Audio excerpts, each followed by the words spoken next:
அதனால கூடி வந்திருக்கிறோம். கர்த்தருடைய நாமத்துக்கு மகிமை உண்டாகட்டும். புதன்கிழமை நாளிலும் கூட அதனால வெளியேறப்பட்ட சகோதரர் ஆதி மோச சகோதரர் வீட்டுக்குள்ளாக நாம் கூடும்படியாக தேவன் பாராட்ட பூவைக்காய் கூட நாம் தேவன் சொல்லி கூட நாம் கொஞ்ச நேரம் நம்ம கண்களை மூடி கூட நாம் பயவாக்கி கூட நாம் தேவன் கண்டு செலுத்தி நாம் செலுத்தலாம். ஹல்லேலூயா ஹல்லேலூயா ஹல்லேலூயா ஹல்லேலூயா. ஸ்தோத்திரிக்கிறோம் ஆண்டவரே, துதிக்கிறோம் ஆண்டவரே, ஸ்தோத்திரிக்கிறோம் ஆண்டவரே, துதிக்கிறோம் எங்கள் தேவாதி தேவனே, ராஜாவே ராஜாவே, தூயாதி தூயரே, அதிக நமக்கு வாசம் செய்பவரே, நன்றாக இயேசு ஸ்தோத்திரிக்கிறோம் ஸ்தோத்திரிக்கிறோம் அப்பா, துதிக்கிறோம் ஆண்டவரே, வாழ்த்துகிறோம் ஆண்டவரே, போற்றுகிறோம் ஆண்டவரே, உம்மை அழைக்கிறோம் ஆண்டவரே, உம்மை அழைக்கிறோம் அப்பா, எங்கள் ஆதி தேவனே, காரணங்கள் நீங்கிற தேவனே, மகா பரிசுத்தமுள்ள தேவனே, உம்மை ஸ்தோத்திரிக்கிறோம் ஸ்தோத்திரிக்கிறோம் அப்பா. ஆண்டவரே, எங்கள் வாழ்க்கையை செய்த நன்மைகளுக்காக நன்றி செலுத்துகிறோம். தேவரே, நீ தந்த ஜீவனுக்காக சுகத்துக்காக பலத்துக்காக நன்றி செலுத்துகிறோம். மட்டுமாய் ஆண்டவரே, விட்டு போகும்படியாய் கர்த்தர் பாராட்டிய கிருபைக்காய் இரக்கத்துக்காய் நன்றி செலுத்துகிறோம். ஹல்லேலூயா ஹல்லேலூயா ஹல்லேலூயா. ஆண்டவரே, உம்மை ஸ்தோத்திரிக்கிறோம் ஸ்தோத்திரிக்கிறோம் அப்பா. நன்றி உள்ளத்தோடு உம்மை துதிக்கிறோம் ஆண்டவரே, உம்மை ஸ்தோத்திரிக்கிறோம் ஆண்டவரே, உம்மை துதிக்கிறோம் ஆண்டவரே, உம்மை ஸ்தோத்திரிக்கிறோம் அப்பா. எங்கள் வாழ்க்கையை ஆசீர்வதிக்கிறதுக்காக நன்மைகளுக்காக நன்றி செலுத்துகிறோம் ஆண்டவரே. நன்றி ஆண்டவரே, நன்றி ஆண்டவரே, நன்றி ஆண்டவரே, நன்றி அப்பா. கர்த்தருடைய நாம மகிமைக்காய் கூட நாம் ஒரு பாட்டை கூட நாம் பாடலாம். மறுபடியும் அந்த கிறிஸ்துவின் சபைக்கு ஐக்கிய சபைக்கு நாம் வாட்ஸ்அப் குரூப் அனுப்பியிருக்க கர்த்தருக்கு ஸ்தோத்திரம் சொல்லிடுவோம் என்ற பாடலை கூட நாம் கரங்களை தட்டி கூட உற்சாகமாக கூட நாம் பாடலாம். கர்த்தர் நாமத்தை மகிமைப்படுத்துவோம். கர்த்தருக்கு ஸ்தோத்திரம் சொல்லிடுவோம், தேவாதி தேவனுக்கு வாழ்த்துதலா. கர்த்தருக்கு ஸ்தோத்திரம் சொல்லிடுவோம், தேவாதி தேவனுக்கு வாழ்த்துதலா. இந்நாள் வரை அன்புடனே சேதமின்றி நம்மையும் காத்தாரே. இந்நாள் வரை அன்புடனே சேதமின்றி நம்மையும் காத்தாரே. கர்த்தருக்கு ஸ்தோத்திரம் சொல்லிடுவோம், தேவாதி தேவனுக்கு வாழ்த்துதலா. கர்த்தருக்கு ஸ்தோத்திரம் சொல்லிடுவோம், தேவாதி தேவனுக்கு வாழ்த்துதலா. மலை போல வந்த துன்பங்கள் அவர் பனி போல மாற்றினாரே. ஆமென். மலை போல வந்த துன்பங்கள் அவர் பனி போல மாற்றினாரே. மாறாதவர் அன்பு அதை உணர்ந்து நாம் வாழ்த்திடுவோம். ஆமென். மாறாதவர் அன்பு அதை உணர்ந்து நாம் வாழ்த்திடுவோம். கர்த்தருக்கு ஸ்தோத்திரம் சொல்லிடுவோம், தேவாதி தேவனுக்கு வாழ்த்துதலா. கர்த்தருக்கு ஸ்தோத்திரம் சொல்லிடுவோம், தேவாதி தேவனுக்கு வாழ்த்துதலா. ஆகாரின் அழுகுரலை அன்று கேட்ட நம் தேவன். ஆமென். ஆகாரின் அழுகுரலை அன்று கேட்ட நம் தேவன் இன்றும் நம்மை மறவாமல் நம் தேவைக்கு பதிலளிப்பார். ஆமென். இன்றும் நம்மை மறவாமல் நம் தேவைக்கு பதிலளிப்பார். கர்த்தருக்கு ஸ்தோத்திரம் சொல்லிடுவோம், தேவாதி தேவனுக்கு வாழ்த்துதலா. கர்த்தருக்கு ஸ்தோத்திரம் சொல்லிடுவோம், தேவாதி தேவனுக்கு வாழ்த்துதலா. பரிசுத்த ஆவியால் நம்மை அவர் அற்புதமாய் வழி நடத்தி. ஆமென்.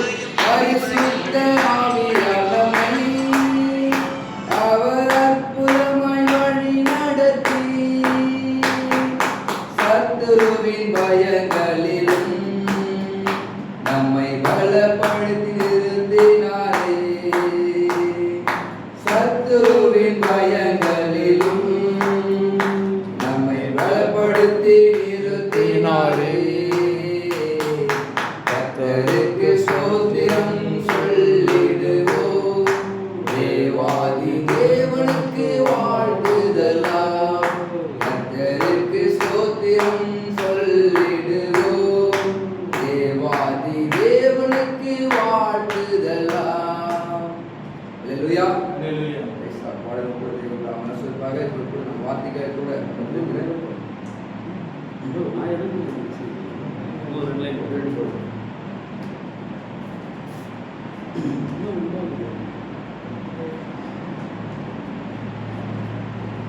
நாம் தேவ நாம மகிமைக்காய் கூட ஒரு பாடலை கூட நாம் பாடலாம்.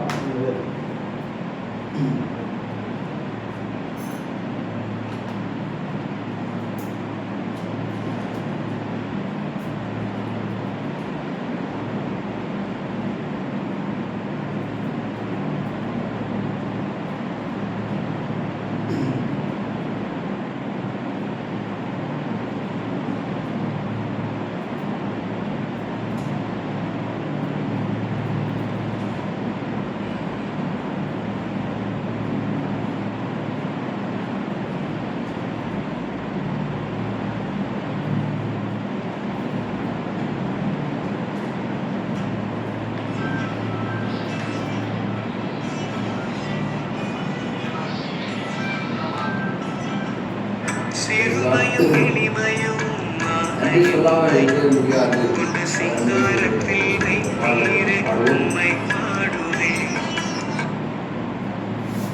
நன்றி சொல்லாமல் இருக்கவே முடியாது, பல நன்மை செய்த இயேசுவுக்கே நன்றி நன்றி நன்றி என்று சொல்லி நான் துதிப்பேன், நாள்தோறும் போற்றுவேன். நன்றி நன்றி நன்றி என்று சொல்லி நான் துதிப்பேன், நாள்தோறும் போற்றுவேன்.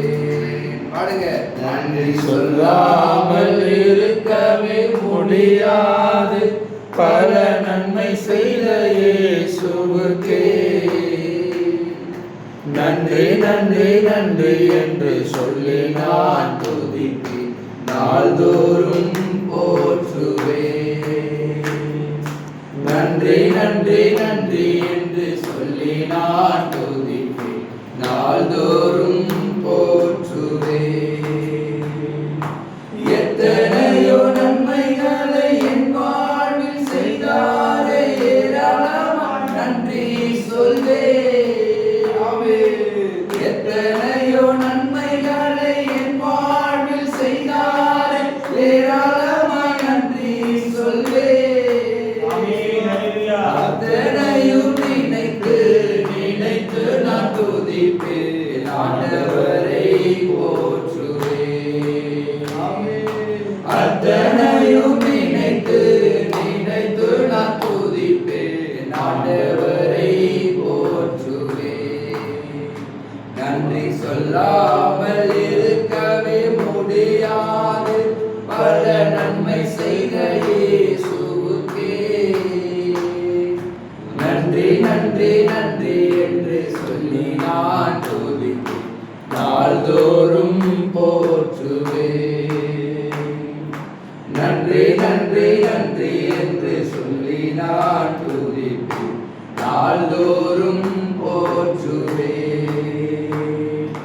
மரண பள்ளத்தாக்கில் நான் நடக்கும் போதெல்லாம் பாதுகாத்தீரையா. மரண பள்ளத்தாக்கில் நான் நடக்கும் போதெல்லாம் பாதுகாத்தீரையா.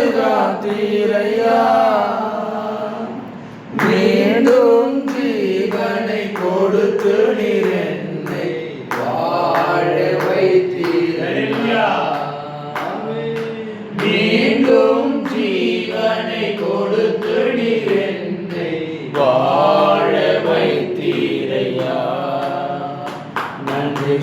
சொல்லாமல் இருக்கவே முடியாது. பல நன்மை செய்த இயேசுவுக்கே நன்றி நன்றி நன்றி என்று சொல்லி நான் துதிப்பேன், நாள்தோறும் போற்றுவேன். நன்றி நன்றி நன்றி என்று சொல்லி நான் துதிப்பேன், நாள்தோறும் போற்றுவேன். அல்லேலூயா. அல்லேலூயா. Praise the lord. வார்த்தையை கூட பாஸ்டர் சொல்ல அழைக்கலாம்.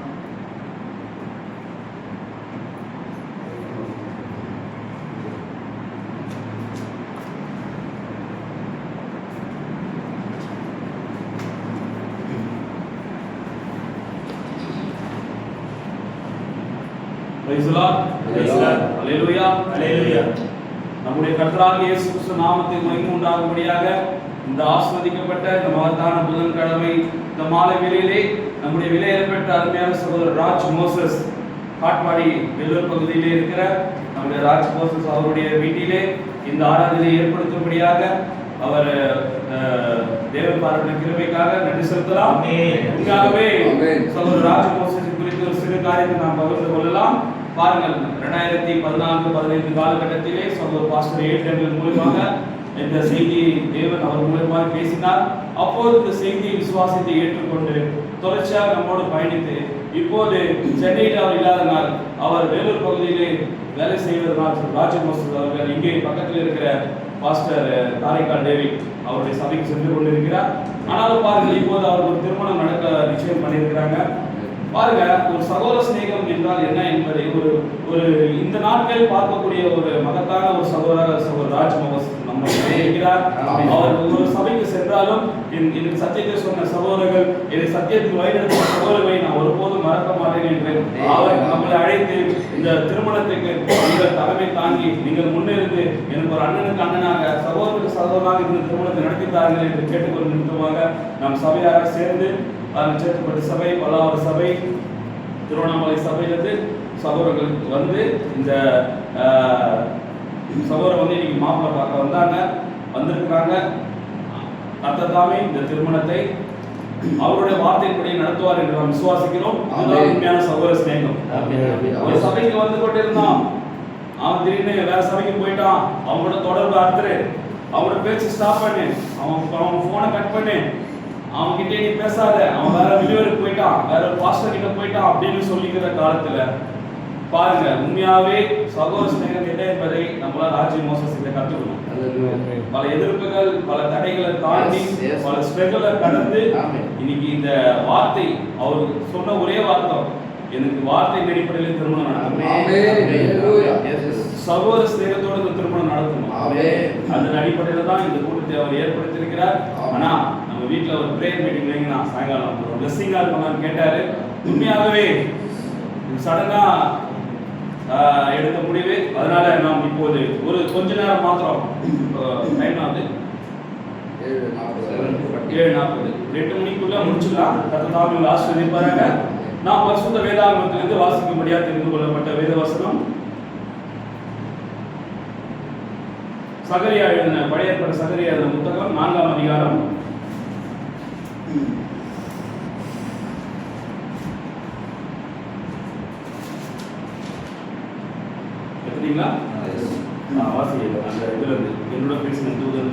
சகரியா 4ஆம் அதிகாரம் 1 என்னோடு பேசின தூதன் திரும்பி வந்து, நித்திரை பண்ணுகிற ஒருவனை எழுப்பது போல என்னை எழுப்பி, நீ காண்கிறது என்னவென்று கேட்டார். அதற்கு நான், இதோ முழுவதும் பொன்னினால் செய்யப்பட்ட குத்து விளக்கை காண்கிறேன். அது உச்சியில் அதன் கிண்ணமும், அதன் மேல் அதன் 7 அகல்களும், அதன் உச்சியில் இருக்கிற அகல்களுக்கு போகிற 7 குழாய்களும் இருக்கிறது. அதன் அருகில் கிண்ணத்திற்கு வலதுபுறமாக ஒன்றும் அதற்கு இடதுபுறமாக ஒன்றும் ஆக 2 ஒலிவ மரங்கள் இருக்கிறது என்றேன். நான் என்னோடு பேசின தூதனை நோக்கி, ஆண்டவனே, இவைகள் என்னவென்று கேட்டேன். என்னோடு பேசின தூதன் மறுமொழியாக, இவைகள் என்னதென்று உனக்கு தெரியாதா என்றார். ஆண்டவனே, எனக்கு தெரியாது என்றேன். அப்பொழுது அவர் செருபாபேலுக்கு சொல்லப்படுகிற கர்த்தருடைய வார்த்தை என்னவென்றால், பலத்தினாலும் அல்ல, பராக்கிரமத்தினாலும் அல்ல, என்னுடைய ஆவினாலே ஆகும் என்று சேனைகளின் கர்த்தர் சொல்லுகிறார். பெரிய பர்வதமே, நீ எம்மாத்திரம், செருபாபேலுக்கு முன்பாக நீ சமபூமி ஆவாய். தலைக்கல்லை அவன் கொண்டு வருவான், அதற்கு கிருபை உண்டாவதாக, கிருபை விடாதது என்று ஆர்ப்பரிப்பார்கள் என்றார்கள். கர்த்தர் தாமே வாசித்த வேத வசனத்தை ஆசீர்வதிப்பாராக. பாருங்க, வெளிப்பாடு பெற்றுக்கொண்டு வேதத்தை வாசிப்பதற்கும் வெளிப்பாடை பெறாமல் வேதத்தை வாசிப்பதற்கும் அநேக வித்தியாசங்கள் இருக்கிறது. நான் உங்களுக்கு ரொம்ப எளிமையா இந்த காரியத்தை நான் கொண்டு போறேன். இப்போ இரண்டாம் வருகை என்பது பொதுவாகவே தலைக்கல் முதலாம் வருகையா இரண்டாம் வருகையா? டக்குன்னு சொல்லுங்க, முடிச்சுக்கலாம். தலைக்கல் முதலாம் வருகையா இரண்டாம் வருகையா? ஏனால் அந்த வேதத்தில் சொல்லுகிறது இயேசு கிறிஸ்து தான் மூலைக்கல். முதலாம் வருகையிலே இயேசு கிறிஸ்து மூலைக்கல்லாக இருக்கிறார். அப்போது தலைக்கல்லாக எப்போ வரப்போகிறார் என்றால், தலைக்கல்லாக அவர் வரப்போவதில்லை. வசனம் சொல்லுகிறது, 7ஆம் வசனம் தெளிவா வாசிங்க. பெரிய பர்வதமே, பெரிய பர்வதம். தீர்க்கதரிசி பெரிய பர்வதம் என்ற வார்த்தைக்கு இடத்துல என்னன்னு சொல்றாரு? பெரிய டினாமினேஷனே, பெரிய ஸ்தாபனமே, நீ எம்மாத்திரம், உன் உபதேசம் எம்மாத்திரம் அர்த்தம், உன்னுடைய கோட்பாடு எம்மாத்திரம், உன்னோட சடங்காச்சாரியம் எம்மாத்திரம், உன்னுடைய வெளிப்பாடுகள் எம்மாத்திரம் அப்படின்னு சொல்லிட்டு அடுத்து சொல்றாரு, செருபாபேலுக்கு முன்பாக நீ சமபூமியாக. செருபாபேலுக்கு முன்பாக. இந்த செருபாபேல் யாரு? செய்தி வாசிக்கிறோம், சொல்லுங்க. யார் செருபாபேல்? சொல்லுங்க.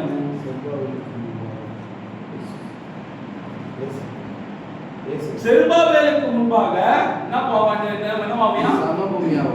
சமபூமியாவாய். தலைக்கல்லை அவன் கொண்டு வருவான். தலைக்கல்லை யார் கொண்டு வருவா? அந்த செருபாபேல் தான் கொண்டு வருவான். உங்களுக்கு புரியுதுன்னு நினைக்கிறேன் நான் பேசுறது. தலைக்கல்லை யார் கொண்டு வருவா? செருபாபேல் தான் கொண்டு வரணும்னு வேதம் தெளிவா சொல்லுது. ஆனா நம்ம என்ன நினைச்சுக்கிறோம்னா, சாஸ்தா அந்த இயேசு கிறிஸ்துவே தான் வரப்போறான்னு நினைச்சுக்கிறோம். இரண்டாம் வருகையில, முதலாம் வருகையிலே மூளைக்கு தலைக்கல், மூளைக்கல்லாக இயேசு கிறிஸ்து முதலாம் வருகையில வருகிறார். மூளைக்கல்லாக அவர் வரும்போது, மூளைக்கல்னா என்ன இங்கிலீஷ்ல? Corner stone. அந்த கார்னர் ஸ்டோன் வருது. உங்களுக்கு தெரியும், வீடு கட்டுற காரியங்கள்லாம் உங்களுக்கு தெரியும், சுருக்கமா முடிச்சிடலாம்.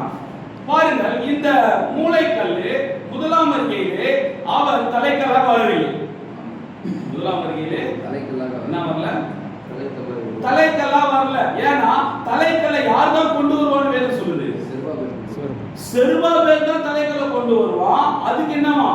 அதுக்கு என்ன வசனம் வாசிங்க. கிருபை உண்டாவதாக, கிருபை உண்டாவதாக என்றால் அதற்கு கிருபை உண்டாவதாக, கிருபை உண்டாவதாக அர்த்தம். இந்த செய்தி இங்க வந்து நான் பார்த்தேன். நான் சபையில வேற ஒரு செய்தி எடுத்து வச்சிருந்தேன் இன்னைக்கு பேசுறதுக்கு. பாருங்க, 27வது பேரால இந்த செய்தி கிருபை செய்தி. அப்போது கர்த்தருடைய ஆவியானவர் அங்க வந்து தீர்க்கதரிசிகிட்ட வராரு, ஒரு தூதன் வராரு. நான் திரும்பவும் அதை உற்று நோக்கினேன். ஓ, நான் தேவனே, உமது தாசன் எதை அறிந்து கொள்ள வேண்டும் என்று விரும்புகிறேன் என்று கூக்குரலிட்டேன். அப்போது கர்த்தருடைய ஆவியானவர் அங்க வந்து, பழைய ஏற்பாட்டின் யெகோவாவே, புதிய ஏற்பாட்டின் இயேசு கிறிஸ்து, அவர் ஆவியின் வடிவில் இருந்து மனிதனாக ஆவதற்கென்று தமது முகமூடியை மாற்றிக்கொண்டார் என்றார். என்னவா இருந்தாரா?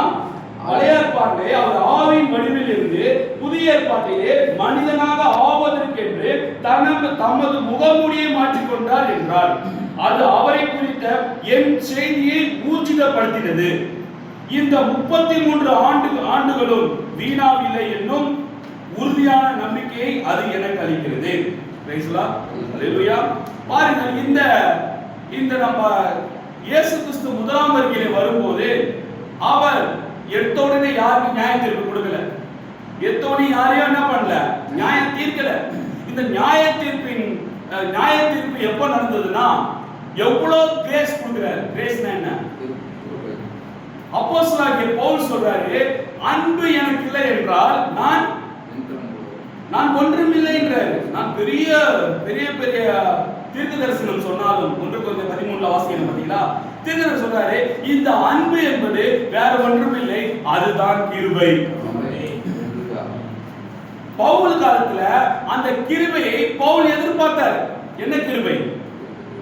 இந்த தலைக்கல் கிருபையை பவுல் காலத்துல எதிர்பார்த்தார். பவுல், நான் எனக்கு அன்பு இல்லைன்னா நான் ஒண்ணுமே இல்லைன்றார்.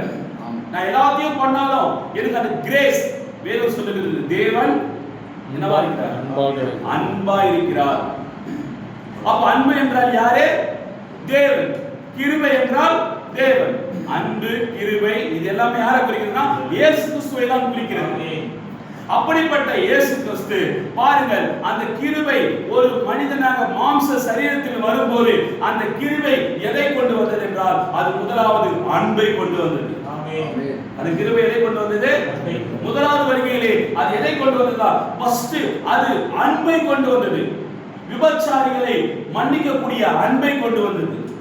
குருடர்களை பார்வையிடும்படியாக அன்பை கொண்டு வந்தது. மரித்தவர்களை எழுப்பும்படியான அந்த அன்பை கொண்டு வந்தது. அது அந்த அன்பு மாத்திரமல்ல, அது கிரேஸ் போதுங்கிற தீர்க்கதரிசி. ஒரு கிருபை போது. என்ன கிருபைனா, ஏதேன் தோட்டத்தில் எப்படி அந்த ஆட்டுக்குட்டி ஆதாமுக்கு ஏவாளுக்கும் ஒரு கிரேஸா இருந்தது. ஆதாம் ஏவாளுக்கு ஒரு கிருபை என்னது? ஆட்டுக்குட்டி. அந்த அந்த மோரியா மலை மேலே ஆபிரகாமுக்கு தனக்கு குமாரனை பலி செலுத்தும்படியாக அதற்கு ஒரு கிருபையா வந்தது. என்னது? அங்கே ஒரு ஆட்டுக்குட்டி. அது என்னது? அதுதான் கிருபை. அந்த கிருபை ஒவ்வொரு காலத்திலும் ஒரு மிருகத்தின் மூலமாக. இயேசு கிறிஸ்து காலத்துல கிருபை என்கிற அந்த காரியம் இயேசுன்ற ஒரு வடிவில் வந்து நிக்குது. கிரேஸ் என்னவா நிக்குது? ஒரு மனித சரீரத்துல வந்து நிக்குது. அதுதான் சொல்றாரு பாருங்களேன், பழைய ஏற்பாட்டின் யெகோவா, புதிய ஏற்பாட்டின் இயேசு கிறிஸ்து.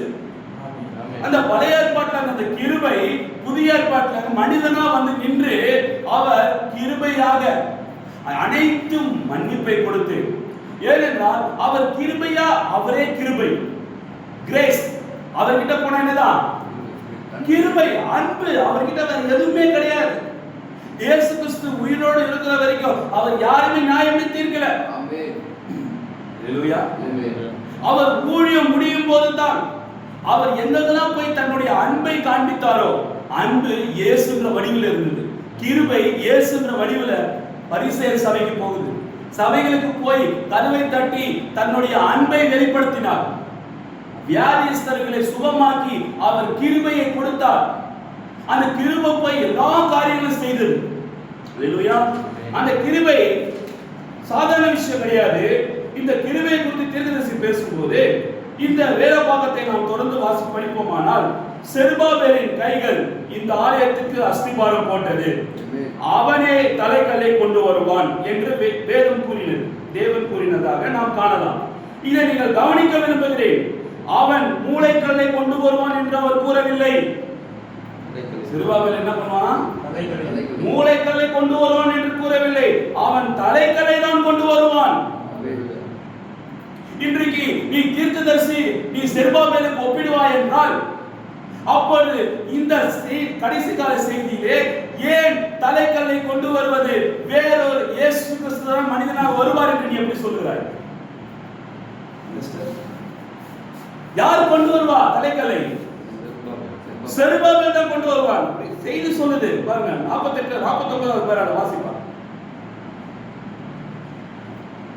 இந்த வேத பாகத்தை நாம் தொடர்ந்து படிப்போமானால், செருபாபேலின் கைகள் இந்த ஆலயத்துக்கு அஸ்திபாரம் போட்டது, அவனே தலைக்கல்லை கொண்டு வருவான் என்று தேவன் கூறினதாக நாம் காணலாம். இதை நீங்கள் கவனிக்க விரும்புகிறேன். அவன் மூளைக்கல்லை கொண்டு வருவான் என்று அவர் கூறவில்லை, அவன் தலைக்கல்லை கொண்டு வருவான். அந்த செருபாபேல் தலைக்கல்லை தான் கொண்டு வருவான். ஏனென்றால் இயேசுவே மூளைக்கல்லாகவும் தலைக்கல்லாகவும் இருக்கிறார் என்று வேதம் கூறியுள்ளதை நாம் அறிவோம். நாம் சில நிமிடங்கள் சிந்தித்து பார்ப்போமானால், ஏழாம் சபையின் தூதன் பிள்ளைகளின் விசுவாசை பிதாக்களுக்கு திருப்ப வேண்டியவனாய் இருக்கிறான். எதற்கு செருபாபேல் தலைக்கல்லை கொண்டு வருவான் என்ற வார்த்தையோ பிள்ளைகளுடைய இருதயத்தை பாருங்கள். ஏழாம் சபையின் தூதன், உங்களுக்கு தெரியும் ஏழாம் சபையின் தூதன் யாரு?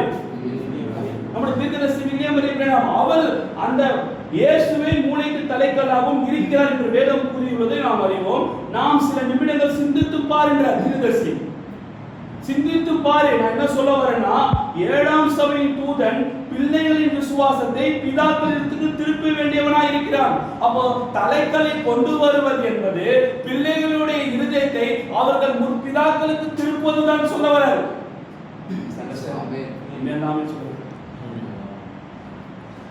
பாருங்க, வேறு விதமாக கூறினால், அவன் ஆவியில் வல்லமையினால் சபையை திரும்ப கட்டுவான். யார் சபையை திரும்ப கட்டுவா? அந்த 7ஆம் சபையின் தூதன் தான் திரும்ப சபையை திரும்ப கட்டுவான். அது எப்படி கட்டுவான்னா, அந்த 7ஆம் தூதன் என்கிற ஒரு மனிதனால் அது கட்ட முடியாது. அவன் ஏலாபிரகாமுக்கும் சார்லஸ் பிரகாமுக்கும் பிறந்த ஒரு ஹியூமன் பீயிங்கால அதை கட்ட முடியாது. அதுதான் வேதம் சொல்லுகிறது. அதை எப்படி கட்டுவான் என்றால் பலத்தினாலும் அல்ல. அந்த சபையை எப்படி கட்டுவான்னா பராக்கிரமத்தினாலும் அல்ல, என்னுடைய ஆவியினாலே ஆகும் என்று கர்த்தர் சொல்லுகிறார். ஸ்தாபனத்தினால் அல்ல, நிறுவனத்தினால் அல்ல, என்னுடைய பரிசுத்தாவினாலே தேவன் கடைசி நாளில் தமது சபையை மீண்டும் கொண்டு வருவார். அல்லேலூயா. அப்படிப்பட்ட இந்த கிருபையின் செய்தியானது இயேசு கிறிஸ்து முதலாம் வருகையிலே வரும்போது அந்த கிருபையை யாரெல்லாம் ஏற்றுக்கொண்டார்களோ, கிரேஸை ஏற்றுக்கொண்டவர்கள் ரட்சிக்கப்பட்டார்கள். ஆமென். கிருபை என்பது பாருங்கள், நம்ம சொல்றோம் இது கிருபையின் செய்தின்றோம். ஆனா முதலாம் வருகையிலே கிருபை ஒரு மாம்ச சரீரத்தில் இருந்தது. அந்த மாம்ச சரீரத்திலிருந்து பேசின வார்த்தைகள் தான் கிருபையின் செய்தியாக பழைய புதிய பலகம் கையில் இருக்கிறது. அல்லேலூயா. ஆனால் கிருபை என்பது எப்போதுமே ஒரு மாம்சத்தில் செய்கிற ஒரு உதவி. கிருபை என்பது என்ன? அது ஒரு மாம்சத்தில் செய்யக்கூடிய ஒரு காரியம் தான் கிருபை. பாருங்கள், ஆனால் இப்பொழுது தீர்க்க தரிசன வசனத்தின்படி தலைக்கல் வரும். இதை நீங்கள் கவனிக்க விரும்புகிறேன். தீர்க்கதரிசி சாதாரணமா சொல்ல எப்படி இயேசு கிறிஸ்து பரிசுத்த வேதாகமத்தில் மெய்யாகவே மெய்யாகவே நான் உங்களுக்கு சொல்லுகிறேன் சொல்லும்போது அதே ஆவியானவர் தான் தீர்க்கதரிசிக்குள்ளாக வந்து பேசும்போது கவனமா கேளுங்க. இதை நீங்கள் கவனிக்க நான் விரும்புகிறேன். தலைக்கல் வரும்போது செய்தியை அறிவிக்க போகும் ராஜகுமாரன், தலைக்கல் வரும்போது செய்தியை அறிவிக்க போகும் ராஜகுமாரன் கிருபை உண்டாவதாக கிருபை உண்டாவதாக என்று ஆர்ப்பரிப்பான். யார் ஆர்ப்பரிப்பான்? கிருபை உண்டாவது கிருபை உண்டாவது. ஏன்னா இயேசு கிறிஸ்து முதலாம் வருகையிலே வரும்போது அந்த கழுதை மேல போகும்போது என்னென்ன கோஷப்பட்டாங்க? உன்னதத்தில் வருகிற ஓசன்னா ஓசன்னா. எப்போ அந்த வார்த்தை கேட்டுச்சோ அப்பவே நியாய பிரமாணத்தை கடைபிடிச்சிட்டு வந்தவர்கள் சடனா திரும்பி இந்த வார்த்தை மேசியாவுடைய வார்த்தையாச்சு. ஆமென். இதை அவருக்கு தவிர வேற யாருமே இந்த வார்த்தையை சொல்ல முடியாது. ஏன் இந்த வார்த்தை ஓசன்னான்ற வார்த்தை முதல் முறையாக இயேசுவுக்கு சொல்றார் என்று அவர்கள் சிந்தித்து பார்த்திருக்க வேண்டும்.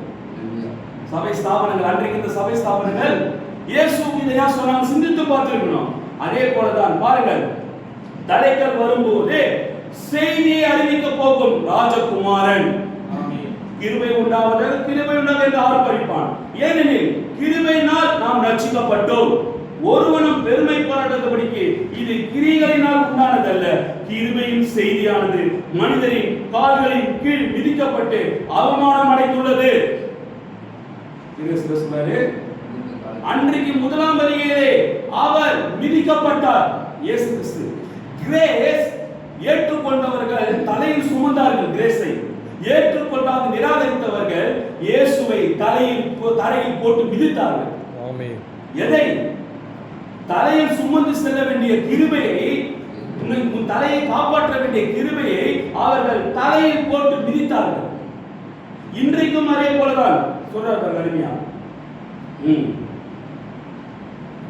சிலர் நித்திய பாதுகாப்பு என்பதற்குள் சென்று விட்டனர், வேறு சிலர் வேறு காரியங்களுக்கு சென்று விட்டனர். ஆனால் உண்மையான கிருபையின் செய்தி மாறாததாய் உள்ளது. அதை சாத்தான் சபையிலிருந்து புறம்பாக்க பார்க்கிறான். ஆனால் தேவனுடைய கிருபையினாலே நாம் ரட்சிக்கப்பட்டோம். அவன் என்னதான் சாத்தான், என்னதான் அவன் நம்மள தேவனுடைய பிள்ளைகளை அவன் டிஸ்டர்ப் பண்ணாலும், வெளியே தூக்கி புறம்பாக்கி போடணும்னு நினைச்சாலும், நாம் தேவனுடைய கிருபையினாலே கிரேஸால நம்ம ரட்சிப்பு பலத்தினாலும் அல்ல. நான் சகோதரர் பேசும்போது நாம இப்பெல்லாம் ஊழியம் பண்ணோம், நான் இப்பெல்லாம் இருந்தேன், நான் இவ்வளவு உண்மையா இருந்தேன். சில பேர்லாம் பேசும்போது நான் என் வாழ்க்கையில நான் யாருக்கிட்ட கையே இல்லாம சொல்ல, நான் என்னுடைய பலத்தினாலதான் பதர் வாழறேன் அப்படின்னு சொல்லும் போதுதான் சொல்ல, உன் பலத்தினால அல்ல, உன் பராக்கிரமத்தினால அல்ல, தேவனுடைய கிருபையினாலதான் இந்த செய்தி உங்ககிட்ட வந்திருக்கு. இன்னைக்கு இயேசு கிறிஸ்து இங்கிட்ட ஒன்னு வந்திருக்கிறாருன்னா உன் உத்தமத்துக்காக வரல, உன் உண்மைக்காக வரல, உன் நேர்மைக்காக வரல. எதனால வந்திருக்கிறாரு? அந்த கிரேஸ் நீ பாவின்னு தெரிஞ்சு வந்திருக்கிறதுக்கு காரணம் என்னன்னா, அவர் முன்பை தான் பார்ப்பார தவிர இப்ப என்ன நடந்திருக்கிறது பார்க்க மாட்டார். அவர் முன்பு எப்படி இருந்த? குற்றமற்றவர்களும் நீதி உள்ளவர்களும் பரிசுத்தம் உள்ளவர்களாக இருந்த நீ இப்போது தேவனை அறியாதனால தற்கூறிகளாகவும் தேவனை தான் யார் என்பதை தன் தகப்பன் யார் என்று தெரியாதனால தான் இவ்வளவு தவறுகள் செய்து கொண்டிருக்கிற. தகப்பனா வந்துட்டதுக்கு அப்புறம் நீ இப்போ என்ன பண்ணுவ? தவறு செய்ய மாட்டேன், ரெஸ்பான்சிபிள் பர்சன் ஆயிடுவ. என் தகப்பன் தான் நான் யாருன்னு பார்த்துட்டேனே, என் தேவன் யாருன்னு பார்த்துட்டேனே, எனக்கு கிருபை கிடைச்சிச்சு, கிரேஸ் கிடைச்ச பிறகு நான் ரட்சிக்கப்பட்ட பிறகு ரட்சிக்கப்பட்ட நபர் மீண்டும் எப்படி பாவம் செய்ய முடியும்? ஒரு மனிதன் ரட்சிக்கப்பட்ட பிறகு மீண்டும் எப்படியோ பாவ காரியங்களுக்கு போவான். அப்போ மீண்டும் போறானா ஃபர்ஸ்ட் அவனுடைய கன்ஃபர்மேஷன் நான் ரட்சிக்கப்பட்டேன்னு சொல்றது முதல்ல தப்பு. அவன் மனசை தேத்திக்கிறான். எப்படி ரட்சிக்கப்பட்ட பிறகு டிடிசி ஏத்துக்கிறேன், நான் இயேசு நாம ஞானஸ்நானம் எடுத்துட்டேன், அது உன்னுடைய மன பிரம்ம, உன்னுடைய மனசை தேத்திக்கிற. ஆனால் உண்மையான ரட்சிக்கப்பட்டவன் வேதம் சொல்கிறது பாருங்கள், ஆனால் உண்மையான கிருபையின் செய்தி மாறுதலாய் உள்ளது, அதை சாத்தான் சபையிலிருந்து புறம்பாக்க பார்க்கிறான். ஆனால் தேவனுடைய கிருபையினாலே நாம் ரட்சிக்கப்பட்டோம். ஆமென். உன்னை சாத்தான் கிருபை தேவனுடைய சபையை விட்டு உன்னை புறம்பாக்கணும்னு நினைக்கும் போது ரட்சிக்கப்பட்ட நபரை சாத்தான் தொட முடியாது. உண்மையாக ரட்சிக்கப்பட்டது என்பது உன்னை ஒரு சீல் போட்டார், பரிசுத்தாவின் முத்திரை போட்டு உன்னை பேக் பண்ணிட்டாங்க. அதை பேக் பண்ண பிறகு அதை பேக் பண்ணது யாருன்னா ஹோலி ஸ்பிரிட் தான் பேக் பண்ணது. அந்த ஹோலி ஸ்பிரிட் தான் அந்த பேக்கிங்க பிரிக்க முடியும். உன்னை இயேசு கிறிஸ்து ரத்தத்தால உன்னை பேக் பண்ணது யாருன்னா அவர்தான். அப்போ அவர் திரும்ப சொல்கிறார், அவன் ரட்சிக்கப்பட்ட பிறகு அவன் இருக்கிற இடத்துக்கு நாம் தான் போறோம். உண்மையான விசுவாசி என்ன பண்றானா, ரட்சிக்கப்பட்ட நாம் சும்மா இடத்துக்கு நம்ம தான் போறோம், தவறான காரியத்துக்கு நம்ம தான் போறோம். அவனுக்கு வரத்துக்கு பயப்படுறான். ஏன் ரட்சிக்கப்படுறான்? நம்ம ஒரு பாதுகாப்பு வலையில நம்ம இருக்கிறோன்றது அவனுக்கு தெரியுது. அந்த பாதுகாப்பு வலையில அந்த கிரேஸை தாண்டி வெளியே போகும்போது அவன் கண்ட்ரோல் நமக்கு போயிடும்.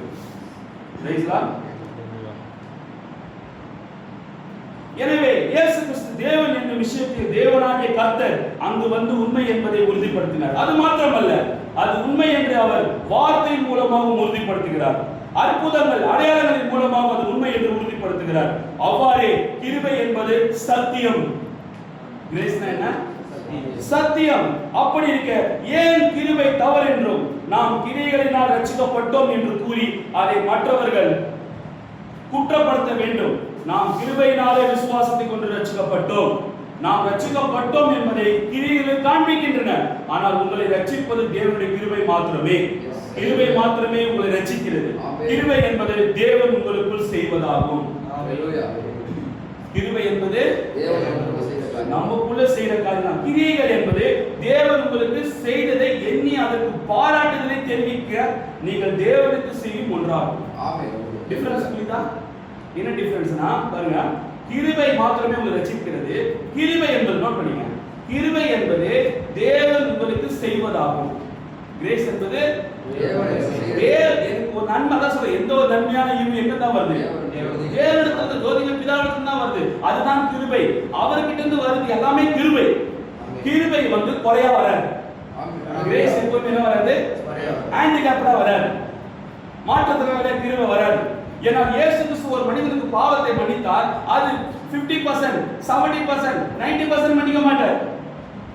அது ஏற்றுக்கொள்றவங்க 10%, 50% தான் ஏத்துப்பான். ஆனால் அவர்கிட்ட இருந்து வரும்போது அது பர்ஃபெக்ட் 100% தான் வரும். உன் பாவங்களை நான் மன்னிக்கிறேன்னு சொன்னா அதன் பிறகு அந்த சகோதரி சந்தோஷமா இருப்பா. இயேசுவாயாலே பாவத்தை மன்னிக்கிறேன்னு சொல்லிட்டாரு. இப்படிப்பட்ட கிரேஸ். கிருபை என்பது தேவன் உங்களுக்கு செய்வதாகும். கிரியைகள் என்பது தேவன் உங்களுக்கு செய்ததை எண்ணி, தேவன் உங்களுக்கு செய்ததை எண்ணி அதற்கு பாராட்டுதலை தெரிவிக்க நீங்கள் தேவனுக்கு செய்யும் ஒன்றாகும். அதான் சகோதரர் ராஜ் மோசஸ்க்கு தேவன் கிருபையா இந்த செய்தி கொடுத்தாரு. கிருபையா அவர்கிட்ட வந்திருக்கிறாரு. அதை கிரியில காட்டும் வகையிலே முன்பு சகோதரர்களை கூப்பிட்டு நம்ம பிரேயர் மீட்டிங் வச்சு அது கிரியில காண்பித்தாரு. Price Lord. ஆனால் நீங்கள் கிருபையினாலே ரட்சிக்கப்பட்டீர்கள். Price Lord. ஹல்லேலூயா. பாருங்க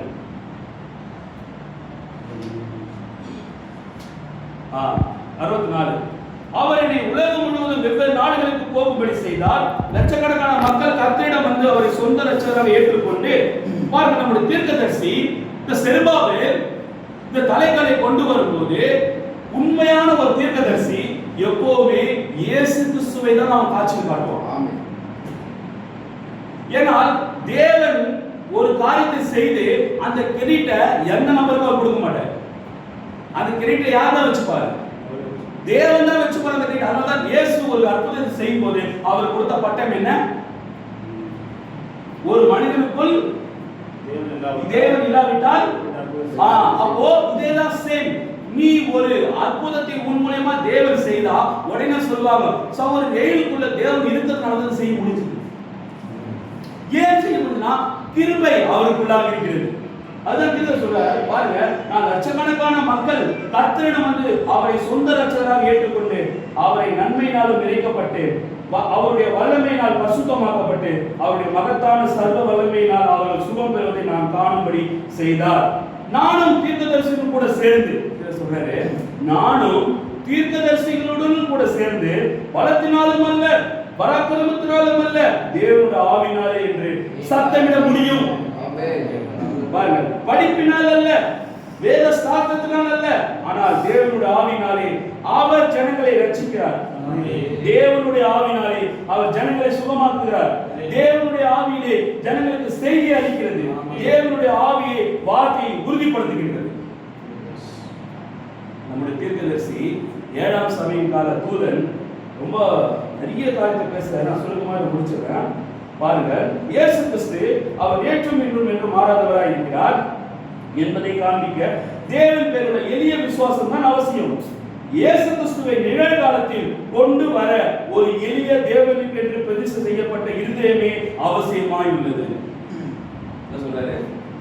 நிகழ்காலத்துல நீ இயேசு கிறிஸ்துவை காட்சியில் கொண்டு வர வேண்டும் என்றால் என்ன இருதயம் வேணுமா? தேவனுக்கு என்று பிரதிஷ்டை செய்யப்பட்ட இருதயமே அவசியமாய் உள்ளது. அதற்கு வேத சாஸ்திரம் அவசியமாய் இருக்குமானால் பிரெட்டிஸ்டியன், மெத்தடிஸ்ட், பாப்டிஸ்ட், கத்தோலிக்கர் போன்ற படிக்காத எளிமையான ஜனங்களாகிய நமக்கு தருணம் இருந்திருக்காது. ஆனால் இந்த மனித அறிவு அவசியம் இல்லை.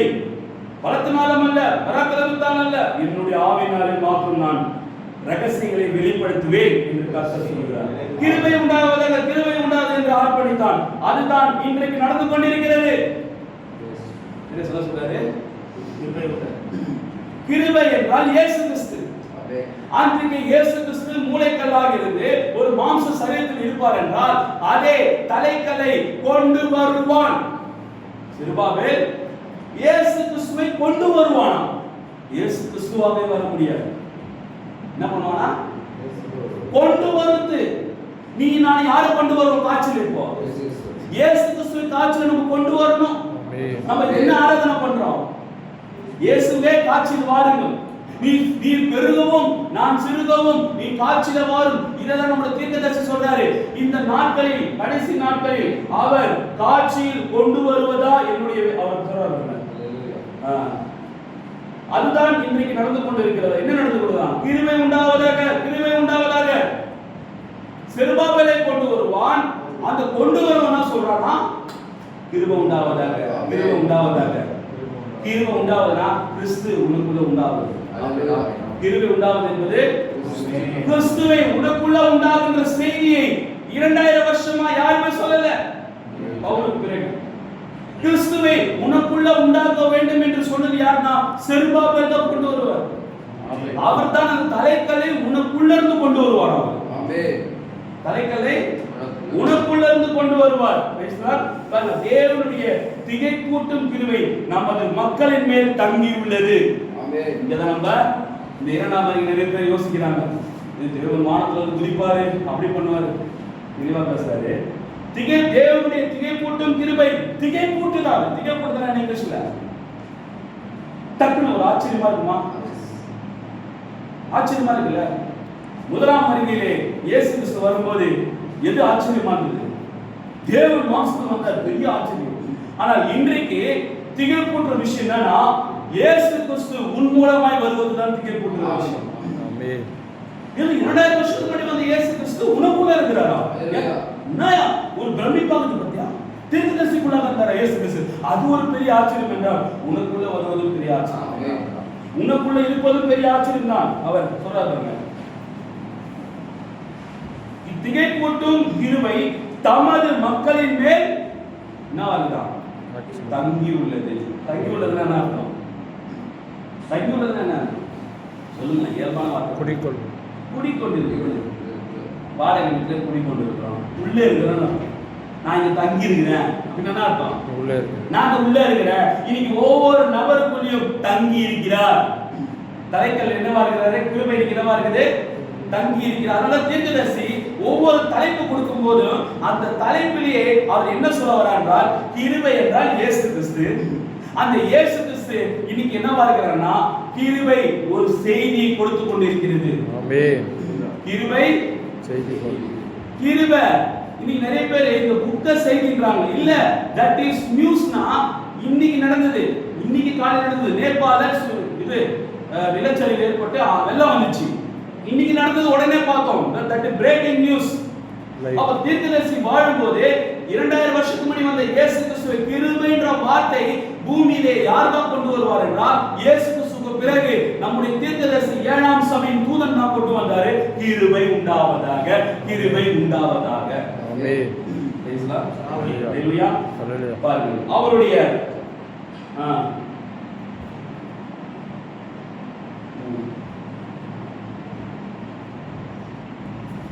அவர் படிக்காதவர்களையும் எழுத்தறிவில்லாதவர்களையும் தெரிந்து கொண்டு இயேசு கிறிஸ்து மாறாதவர் என்பதை காண்பிக்கிறார். இயேசு உலகில் வந்தபோது அவர் சிறந்த வேத பண்டிதரிடத்தில் செல்லவில்லை. அவர் பிரதான ஆசிரியராகிய காய்பாவிடத்தில் செல்லவில்லை. அவர் பேரில் குற்றம் சாட்டினார். ஆனால் அவர் மீன் பிடிப்பவர்களையும் ஏழை ஜனங்களையும் தெரிந்து கொண்டு எளிய வாழ்க்கையை கடைபிடித்தார். அவர்களுக்கு அவர் தம்மை வெளிப்படுத்தி, என் பின்னே வாருங்கள், உங்களை மனுஷனை பிடிக்கிறவர்களாக்குவேன் என்றார். அவருடைய கிருபை யூதர்களிலிருந்து புறஜாதிகளுக்கு இப்பொழுதும் சென்று, இங்கதான் நம்ம புரியணும் என்ன சொல்றாரு. அவருடைய கிருபை 2000 வருஷத்துக்கு முன்னாடி யூதர்களுக்கு சென்று கொண்டிருந்த கிருபை புறஜாதிகளுக்கு இப்பொழுது சென்று. ஆமென். ஹalleluya. அன்னைக்கு பேதுரு பைத்தியக்காரங்க, உலகத்துல முட்டாளா இருந்தவங்க, படிப்பறிவு இல்லாதவங்க, அவங்களை தெரிந்து கொண்டவரே, யூதர்களா இருந்த அவர்களை தெரிந்து கொண்டவரே, இன்றைக்கு புறஜாதியாக இன்றைக்கு அதே படிப்பறிவாக நம்மை தெரிந்து கொண்டார். தெளிவா சொல்றார். இப்பொழுது நாம் இப்போது பார்க்க விதமாக இந்த கடைசி நாட்களில் அவருடைய நாமத்துக்கு என்று ஒரு கூட்டம் ஜனங்களை அழைத்துக் கொண்டிருக்கிறது. திகை கூட்டம் கிருபை எவ்வளவு இனிமையான துணி. கிருபை பழசுதான், கிருபை பழமையானது. உலகம் எவ்வளவு பழமையானதோ கிருபையும் அவ்வளவு பழமையானது. மானிட வர்க்கம் தோன்றின முதற்கு கிருபையானது மானிட வர்க்கத்துக்கு காண்பிக்கப்பட்டு வருகிறது. ஏதேன் தோட்டத்தில் முதலாவதாக மானிட வர்க்கம் சிருஷ்டிக்கப்பட்ட போது அந்த இருளான காலையிலே அந்த ஸ்திரீ பிரிவினை கோட்டை தாண்டி தேவனுடைய கற்பனைகளை மீறி அவள் புரிந்த சேவையை அவருடைய கணவரும் ஸ்திரீயும் அவனை தூண்டிய போது பிரமாணம் மீறப்பட்டது. ஒரு பிரமாணத்துக்கு ஒரு தண்டனை இருந்திருக்க வேண்டும், இல்லை என்றால் அது பிரமாணம் இல்லை. அங்கு கொடுக்கப்பட்ட இந்த பிரமாணம், நீ புசிக்கும் நாளில் சாகவே சாவா என்பது. அன்றைக்கு புசிச்சா சாவே சாவா என்பது முதலாவது. அது என்னது? முதலாவது நியாயசனம். ஆனால் இன்றைக்கு நீ புசிக்கலனால் சாகவே சாவா. அன்றைக்கு நீ புசித்தால் சாகவே சாவாய். இன்றைக்கு நீ புசிக்கவில்லை என்றால் சாகவே சாவாய். அன்றைக்கும் மாம்சம் சரீரம் மாம்ச மரணம் கிடையாது. இன்றைக்கும் அது மாம்ச மரணத்தை குறிக்கிறது. இரண்டுமே எதை குறிக்கிறது? ஆவிக்குரிய காரியங்களை குறிக்கிறது. அதனால் இந்த கிருபையான இந்த செய்தி செருபாபேல் செய்தி தலைப்பை கொண்டு வந்திருக்கிறார். அவன் தான் கொண்டு வர முடியும். 7ஆம் சபையின் தூதன் தான் கொண்டு வர முடியும். மல்கியா 4 கொண்டு வர முடியும். 7ஆம் சபையின் தூதன் வில்லியம் தான் இந்த தலைகளின் 2ஆம் வருகை அவங்க கொண்டு வர முடியும். ஆமென். தேவன் அவருக்குள்ள இருந்துதான் கிருபை கொடுத்தார். அந்த கிருபை நாம் விசுவாசிக்கிறோம். இந்த கிருபை தான் நம்மளை பரலோகத்துக்கு கொண்டு போகிறது. ஆமென். ஆமென். கேட்ட ஒரு ராசி நிபர மீத நேரத்தை நம்முடைய பால் எடுத்துக் கொடுக்கும். டாக்டர் சிஸ்டர் கத்தர் நம்மளுக்கு ஆசீர்வதிப்பார்.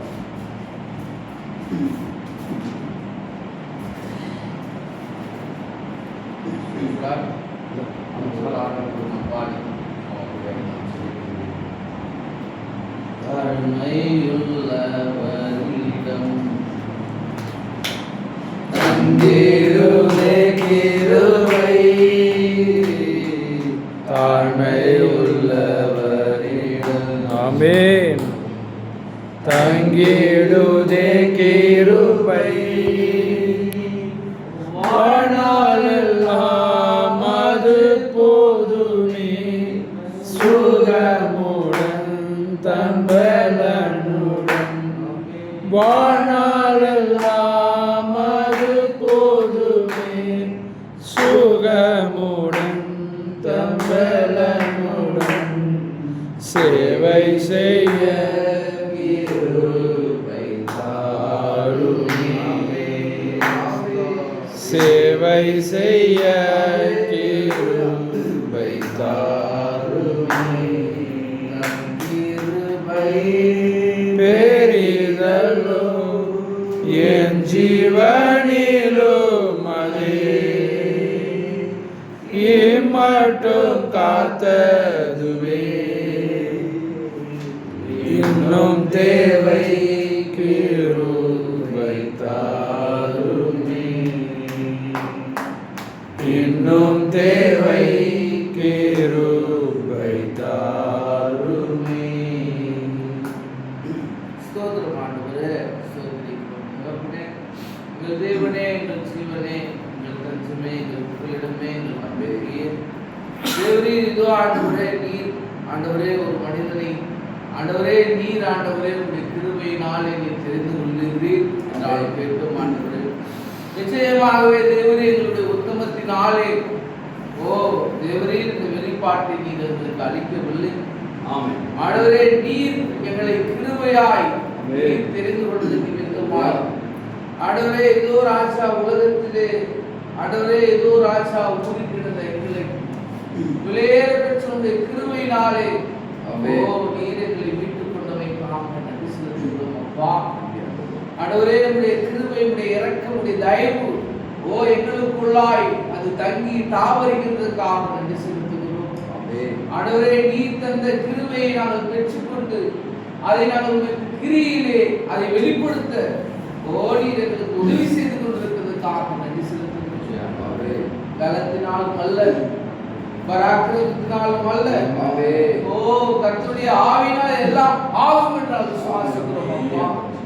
தேவரே நீர் இன்றைக்கும் ஆண்டவரே இந்த விலையேற பெற்ற பரிசுத்த ஆவி நீர் எங்களுக்கு ஓ பரிசுத்த ஆவி என்கின்ற ரூபத்திலே நீர் வந்து தேவரே இதோ நீர் மூளைக்கல்லாய் இருந்து நீ தலைக்கல்லாய் நீர் இறங்கிறதுக்காக நன்றி செலுத்துகிறோம். நீர் வைத்த அன்பினாலே ஆண்டவரே நீர் ஆண்டவரே எவரும் எடுக்க முடியாத ஸ்தானத்தின் நிலையை நீர் எடுத்து ஓ தேவரே எங்கள் பட்சமாய் நீர் இறங்கினதுக்காக நன்றி செலுத்துகிறோம். ஓ யூதர்களிடத்திலிருந்து அந்த கிருபையானது ஓ அது புறஜாதி பக்கம் திரும்பினது என்றால் கேட்க மாட்டேன். ஓ தேவரே அன்றைக்கு யூதருடைய கண்களை குருடாக்கி ஆண்டவரே ஏதோ ராஜா இன்றைக்கு ஆண்டவரே புறஜாதிகளாக என்னுடைய கண்களை நீ திறந்தளித்தமைக்காக ஆண்டவரே உடைய வெளிப்பாட்டுக்காக உடைய இரக்கத்துக்காக உடைய தயவுக்காக நன்றி செலுத்துகிறோம். ஆண்டவரே நீர் ஆண்டவரே செல்வாவே இப்படியாய் கிருபை கொண்டு வருவான் என்று ஓ அந்த தலைக்கல்லை கொண்டு வருவான் என்று அவன் கேட்டும் அதற்காக நன்றி செலுத்துகிறோம். நாங்கள் எங்கிருந்து வந்தோம், இங்கே என்ன செய்து கொண்டிருக்கிறோம், நாங்கள் எங்கே போக போகிறோம் என்ற வெளிப்பாட்டை பெற்றுக் கொள்ளும்படியாக ஆண்டவரே எங்கள் ஸ்தானத்தை நாங்கள் அடையாளம் கண்டு கொள்ளும்படியாக எங்களை வைத்த கிருபைக்காக அன்புக்காக நன்றி செலுத்துகிறோம். நீர் எங்கள் மீது வைத்த அதே கிருபை அதே அன்பை ஆண்டவரே நாங்கள் வெளிப்படுத்த நீங்க உதவி செய்யலாம். தேவரே நாங்கள் இந்த வீட்டுக்குள்ளாய் வந்தது நல்லது என்று கருதுகிறோம்.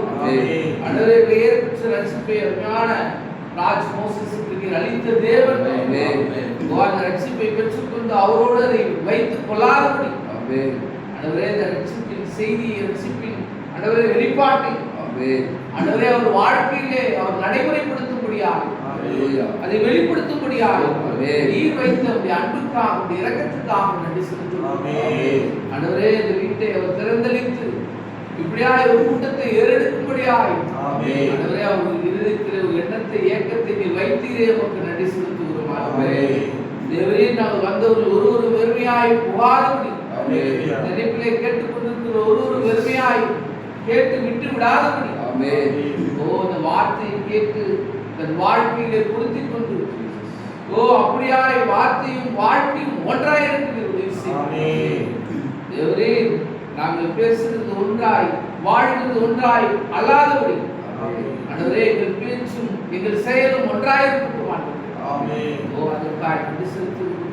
தேவரே வார்த்தை தந்த வேறு மனோவாசகத்தின் ஒரு விஷயம் அழிந்து போகிற இந்த ஜனங்களுக்கு அழியாமை உடைய வார்த்தை ஆண்டவரே அநேகருக்கு கொண்டு போய் ஆண்டவரே சமாதானம் இல்லாதவர்களுக்கு சமாதானத்தை அளிக்கும்படியாக ஆண்டவரே இன்னொரு அரசா விடுதலை இல்லாதபடி அடிமைத்தனத்தில் இருக்கிறவர்களை மீட்டுக் கொள்ளும்படியாக ஆண்டவரே இன்னொரு அரசா தேவன் யார் என்று அறியாத ஜனங்களிடத்திலே வேறுபட்ட வார்த்தையை கொண்டு போய் அவங்களுக்கு கண்களை திறந்தளிக்கும்படியாக வேறுபட்ட ஆண்டவரே உடைய ஊழியத்தை நீர் அவருக்குள்ளாய் வைத்தமைக்காக நன்றி செலுத்துகிறோம். தேவரே நீர் ஆண்டவரே எங்களுக்கு தந்த அந்த வெளிப்பாட்டுக்காக நன்றி செலுத்துகிறோம்.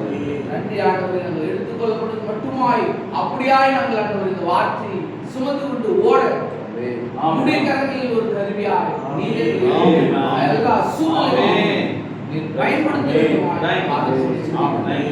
நீர் அசைகிற பிரகாரம் நீர் அசைய நீர் உதவி செய்கிறீர். நன்றி ஆண்டவரே, நன்றி அப்பா. இந்த வீட்டில் என்னையும் குறைவில்லாத நடத்துகிறீர். திருமண காரியத்துக்குள்ளான பண தேவை, பொருள் தேவை, இயற்கை சூழ்நிலை ஒவ்வொன்றையும் நீர் சந்திக்க போகிறீர்கள். நன்றி ஆண்டவரே, நன்றி அப்பா. ரட்சகர் மீட்பருமான இயேசு கிறிஸ்துவின் நாமத்தில் ஆமென். ஆமென். God bless you all, sisters. God bless you.